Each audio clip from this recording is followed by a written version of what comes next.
ہم خود جہیز بھی دیں گے اور بری بھی بنائیں گے، زیور بھی، دونوں طرف کا ہم ہی چڑھائیں گے۔ والدہ خوش ہو گئی کہ شادی کا تمام خرچہ لڑکے والوں نے اپنے ذمہ لے لیا ہے۔ جب شادی کی تاریخ مقرر ہوئی تو محبت خان نے بتایا کہ ان کے ایک قریبی عزیز کی موت ہو گئی ہے، لہٰذا شادی نہایت ہی سادگی سے ہوگی۔ اس طرح وہ 10 اچھے جوڑے کپڑوں کے لائے اور زیورات کے 2 سیٹ بھی چڑھائے اور الینا کو نہایت ہی سادگی سے بیاہ کر لے گئے۔ ایک اہم بات بتاتی چلوں کہ اس سارے معاملے کی خبر یوسف کو نہ تھی۔ محبت خان نے سختی سے منع کر دیا تھا کہ ہرگز اس کو معلوم نہ ہو، ورنہ وہ یہ شادی نہ ہونے دے گا۔ وہ میرا دوست ہے، میں اس کو اچھی طرح جانتا ہوں۔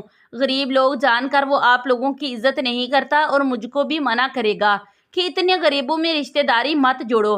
ڈر ہے شادی میں کوئی رکاوٹ نہ ڈال دے۔ ہم نے سادہ دلی سے محبت کی، ہر بات کا اعتبار کیا اور میں نے ڈاکٹر یوسف کو کچھ نہ بتایا۔ بہن کی شادی کو راز میں رکھا۔ یوں بھی میرا دل یوسف سے خفا تھا، ان دنوں اس سے ملتی بھی نہ تھی۔ خیر شادی کے بعد ہی محبت خان الینا کو لے کر پشاور چلا گیا۔ وہاں سے الینا نے 3-4 بار فون پر بات کی اور ہم سب کو اطمینان دلایا کہ آپ لوگ پرسکون رہے، میں یہاں بہت خوش ہوں۔ واقعی محبت خان بہت امیر آدمی ہے۔ ہم لوگ بہت جلد ہنی مون کے لیے یورپ جانے والے ہیں۔ 1 ہفتے بعد الینا نے فون کیا، آج ہم روانہ ہو رہے ہیں ہنی مون کے لیے اور میں آپ لوگوں کو ایئرپورٹ سے فون کر رہی ہوں۔ وہ دن اور آج کا دن، اس واقعے کو 20 برس گزر چکے ہیں۔